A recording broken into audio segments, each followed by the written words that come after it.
दिनांक 11/2/25 को संतोष राय पिता स्वर्गीय रामेश्वर राय ग्राम बिशनपुरा थाना सासाराम मुफस्सिल के द्वारा एक आवेदन दिया गया दिनारा थाना में कि उनके भाई का अपहरण हो गया है, जिस संबंध में दिनारा थाना कांड संख्या 5425 दिनांक 11/2/25 दर्ज किया गया। उस आवेदन में इस बात का उल्लेख किया गया था कि उनके भाई 9/2/25 से ट्रेसलेस हैं, गायब हैं, जो कि एक संजय गुप्ता के साथ गए थे और उसके बाद से वो घर नहीं लौटे। उक्त कांड का अनुसंधान किया जा रहा था। इसमें कांड दर्ज कराने में जो आवेदन दिया गया था, उस आवेदन पर जो मिसिंग पर्सन थे जिनके अपहरण की बात हो रही थी, उनकी पत्नी का भी हस्ताक्षर था और एक संजय गुप्ता का भी हस्ताक्षर था और ये सभी साथ में थाना पर आए थे। उसमें भी संदेह व्यक्त किया गया था कि संजय गुप्ता के द्वारा यह कांड किया गया है। पूछताछ किया गया। प्रथम तो संजय गुप्ता ने कह दिया कि वो मेरे साथ आए थे, लेकिन वो वहां से कहीं चले गए। जब 2 दिन तक और कुछ पता नहीं चला तो शक के आधार पर संजय गुप्ता को बुलाकर और सख्ती के साथ जब पूछताछ किया गया तो संजय गुप्ता ने अपने अपराध को स्वीकार कर लिया और अपराध को स्वीकार करते हुए ये बताया कि ये तथा अभिषेक जो मृतक है वो एक ही मकान में अगल बगल के कमरे में रहते थे। इसी क्रम में उसका संबंध मृतक की पत्नी के साथ हो गया और दोनों प्लान भी किए थे कि भागकर शादी कर लेंगे।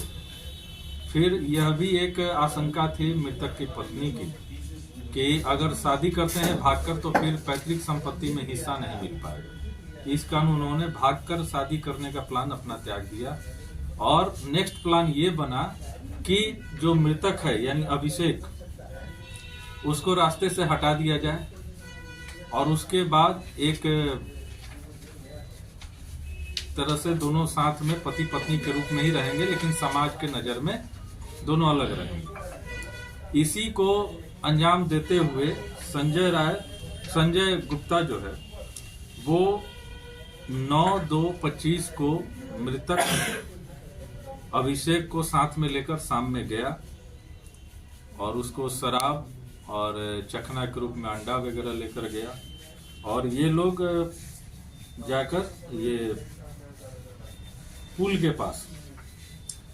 चौसा कैनाल नहर के पास सुनसान जगह पर उसको बैठाकर शराब वगैरह पिलाया, उसको ज्यादा पिलाया और उसके बाद चाकू से उसके गला पर हमला कर दिया, जिससे वो घायल हो गया लेकिन मरा नहीं। जब उसके बाद एक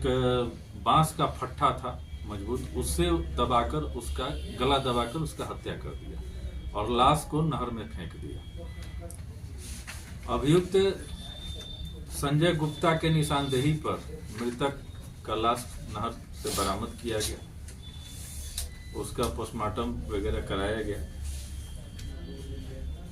उसके स्वीकारोक्ति बयान के आधार पर मृतक की पत्नी सीमा को भी गिरफ्तार किया गया। जब कड़ाई से उसके साथ पूछताछ किया गया तो उसने भी अपराध में अपनी संलिप्तता स्वीकारा और यह भी बात प्रकाश में आई कि हत्या करने के बाद जब संजय गुप्ता वापस उस डेरा में लौटा तो मृतक की पत्नी ने ही उसको समझाया कि लोगों को यह बताना है कि साथ में अभिषेक गया तो था, लेकिन वहां उसके कोई फूफा मिल गए थे जो पिकअप पर उसको बैठाकर लेकर चले गए और वो 2-3 दिन बाद लौट आएंगे। तो ये कांड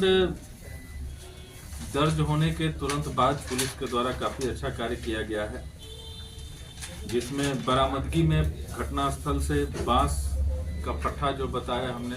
खून लगा हुआ, लाल रंग का गमछा जो कि अभियुक्त का है उस पर भी खून लगा हुआ, मृतक का पहचान पत्र वगैरह लाश के पॉकेट से मिला है और मोटरसाइकिल जिस पर बैठाकर मृतक को ले जाया गया था वह भी बरामद कर लिया गया है। गिरफ्तारी में संजय गुप्ता जो मुख्य अभियुक्त है प्लस उसकी पत्नी दोनों को गिरफ्तार कर लिया गया है। और दिनारा थानाध्यक्ष और इनकी टीम द्वारा बहुत अच्छा कार्य किया गया है। इसके लिए पुलिस अधीक्षक महोदय द्वारा पुरस्कार भी घोषित किया गया है इन लोगों को देने के लिए।